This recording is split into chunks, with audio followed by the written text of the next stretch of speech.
भारत को दुनिया का सबसे बड़ा वनस्पति तेल आयातक देश कहा जाता है। ये सालाना करीब 24 मिलियन टन खाद्य तेल की खपत करता है। इसमें करीब 14 मिलियन टन आयात किया जाता है और बाकी बचा करीब 10 मिलियन टन का घरेलू उत्पादन होता है।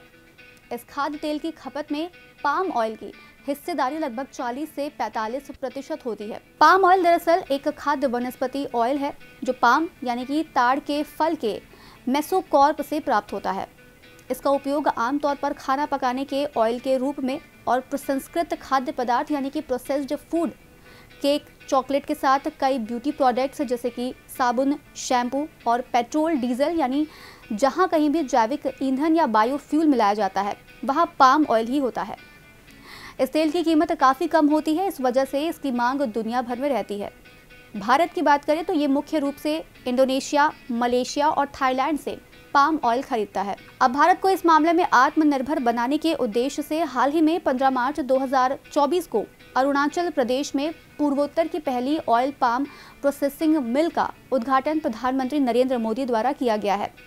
ये मिल राज्य सरकार और भारतीय कृषि अनुसंधान परिषद यानी कि ICAR के सहयोग से स्थापित की गई है। अरुणाचल प्रदेश की यात्रा के दौरान पीएम मोदी ने कहा कि मिशन पाम ऑयल भारत को खाद्य तेल क्षेत्र में आत्मनिर्भर बनाएगा और किसानों की आय में बढ़ोतरी करेगा। साथ ही उन्होंने ताड़ यानी कि पाम की खेती करने के लिए किसानों का आभार भी व्यक्त किया है। कृषि मंत्रालय की ओर से दी गई जानकारी के अनुसार भारत वर्तमान समय में खाद्य तेल का शुद्ध आयातक है। देश में कुल खाद्य तेल का 57% विभिन्न देशों से आयात किया जाता है। खाद्य तेलों का आयात हमारे विदेशी मुद्रा पर 20.56 बिलियन डॉलर का नकारात्मक प्रभाव डाल रहा है। इसी कारण तिलहन और पाम तेल को बढ़ावा देकर खाद्य तेल के उत्पादन में आत्मनिर्भर बनना अधिक महत्वपूर्ण है। केंद्र सरकार की ओर से अगस्त 2021 में राष्ट्रीय खाद्य तेल मिशन ऑयल पाम यानी कि NMEO-OP शुरू किया गया था, जिसके तहत 2025-26 तक कच्चे पाम तेल का उत्पादन 11.20 लाख टन बढ़ाने का लक्ष्य है। ये योजना फिलहाल 15 राज्यों में चालू है, जिसमें 21.75 लाख हेक्टेयर का संभावित क्षेत्र शामिल है। इस मिशन के तहत वर्ष 2025 तक पाम ऑयल का उत्पादन 11 लाख टन तक बढ़ाने का लक्ष्य निर्धारित किया गया है। इस मिशन के मुख्य उद्देश्य को समझे तो सबसे पहले पाम ऑयल की खेती का क्षेत्रफल बढ़ाना, यानी इस मिशन के तहत किसानों को पाम ऑयल की खेती के लिए प्रोत्साहित करना है। पाम ऑयल की खेती के लिए उपयुक्त क्षेत्रों की पहचान करना, पाम ऑयल की खेती के लिए बुनियादी ढांचे का विकास करना शामिल है।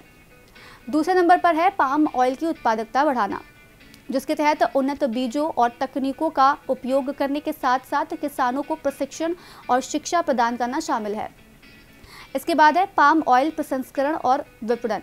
इसमें पाम ऑयल प्रसंस्करण इकाइयों की स्थापना करना और पाम ऑयल के लिए एक मजबूत विपणन प्रणाली विकसित करना शामिल है। पूर्वोत्तर की पहली मिल कई मायनों में खास है।